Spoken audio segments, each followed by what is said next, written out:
Les arbres parlaient. Et personne n'avait écouté. Pendant des décennies, les forestiers croyaient que les arbres étaient des rivaux, des géants silencieux luttant pour la lumière, l'eau et l'espace. Abattez les plus faibles, disaient-ils, et les plus forts prospéreront. Mais la docteure Suzanne Simard, écologue forestière canadienne, soupçonnait qu'autre chose se jouait sous la terre.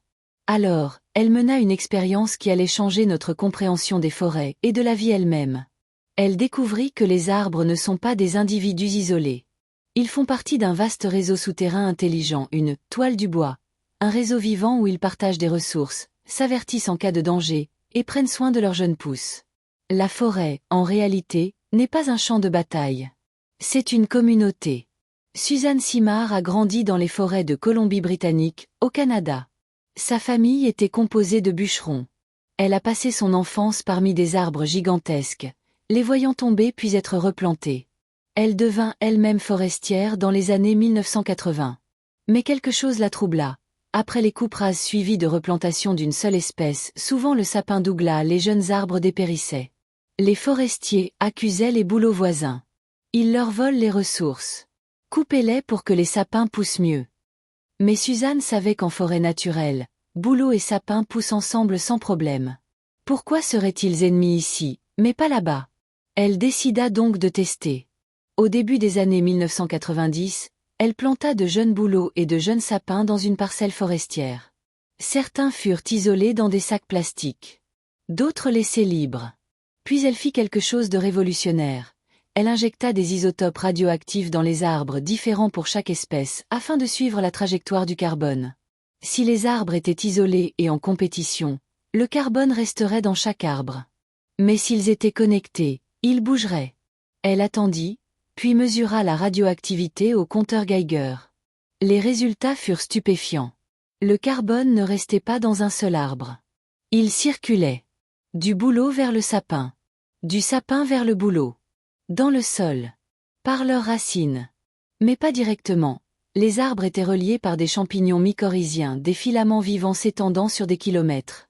Ces champignons forment un réseau, reliant les arbres. En échange des sucres produits par la photosynthèse, ils apportent eau et nutriments. Mais Suzanne découvrit encore plus. Les arbres ne faisaient pas que transmettre, ils partageaient volontairement.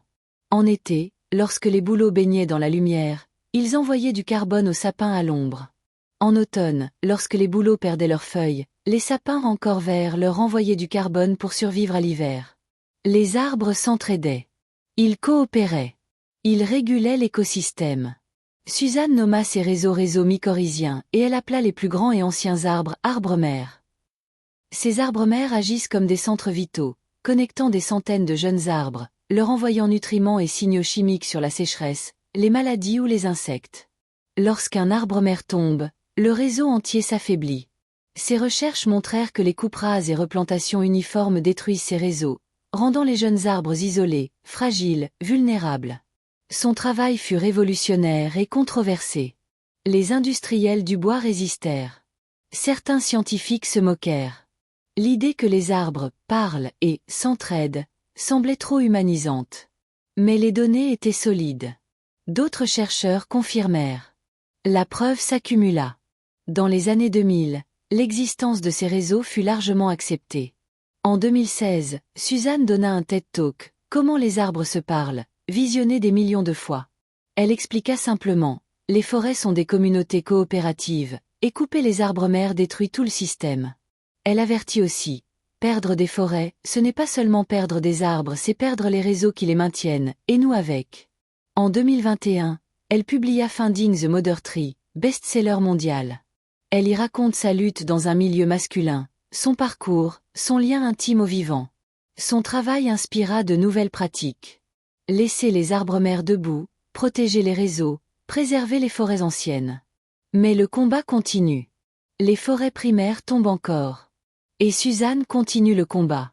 Pendant des décennies, on croyait que les arbres se battaient. Suzanne Simard comprit qu'ils coopéraient. Elle injecta du carbone radioactif dans des bouleaux et des sapins.